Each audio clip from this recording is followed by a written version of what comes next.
अटक करण्यात आलेले आहे. जिवंत नागरिक आणि बंदूक सुद्धा सापडल्यात. मुद्देमाल देखील पकडण्यात आलं. नेमकी काय जे आहे आरोपीचं बॅकग्राऊंड आहे आणि काय सांगाल?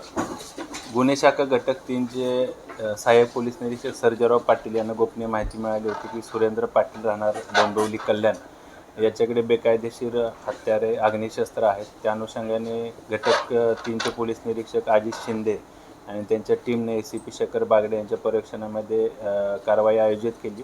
त्यामध्ये सुरेंद्र पाटील याच्याकडे एकूण 3 देशी बनावटीचे पिस्टल, 1 सिक्सर रिव्हॉल्वर, 7 गावठी कट्टे, 1 रिकामे मॅगझिन, 2 एअरगन आणि 405 जिवंत काडतुसे, त्याचबरोबर 167 छरे आणि लोखंडी तलवारी, सुरा, चाकू आणि इतर साहित्य, त्याचबरोबर 3,52,000च्या नकली नोटा असा एकूण मुद्देमाल जप्त करण्यात आलेला आहे.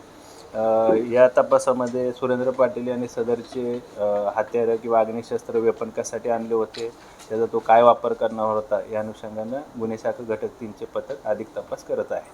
सुरेंद्र पाटील याची आजपर्यंत पोलीस कोठडी रिमांड आहे.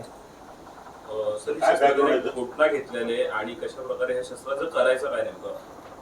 ही जी शस्त्र आहेत त्यानं कुठून खरेदी केली आणि त्याचा काय वापर करणार होता त्याची तपास अजून सुरू आहे. त्याची आजपर्यंत पोलीस कोठडी रिमांड आहे. त्याचा मान्य न्यायालयाला विनंती करून अजून पोलीस कोठडी रिमांड वाढवून घेऊन त्या अनुषंगाने पुढील तपास आम्ही करणार आहोत. हत्यारं वगैरे सगळे जे ठेवलेली जागा ती कशा प्रकारे ठेवली? तो तपासाचा भाग आहे. त्यामध्ये जी काय ते कायदेशीर कारवाई केलेली आहे, पंचनामा वगैरे करून आणि शस्त्र जप्त केले.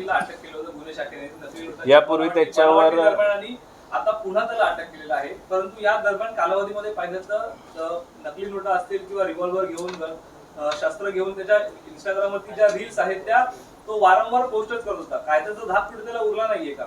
यापूर्वी सुरेंद्र पाटील याच्यावर एकूण 12 वेगवेगळे गुन्हे दाखल आहेत. शरीराविरुद्धचे असतील किंवा आर्म ॲक्टप्रमाणे, शस्त्र अधिनियमप्रमाणे गुन्हे दाखल आहेत. त्याचबरोबर बलात्काराचे किंवा विनयभंगाचे सुद्धा गुन्हे दाखल आहेत. त्याच्यावर योग्य ते आम्ही प्रतिबंधक कारवाई करणार आहोत.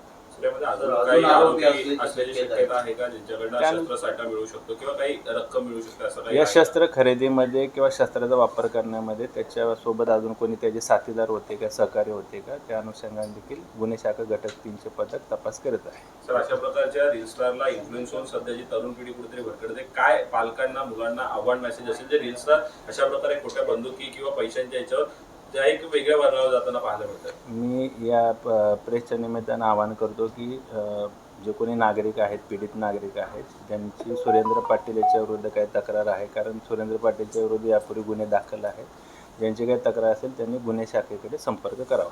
धन्यवाद.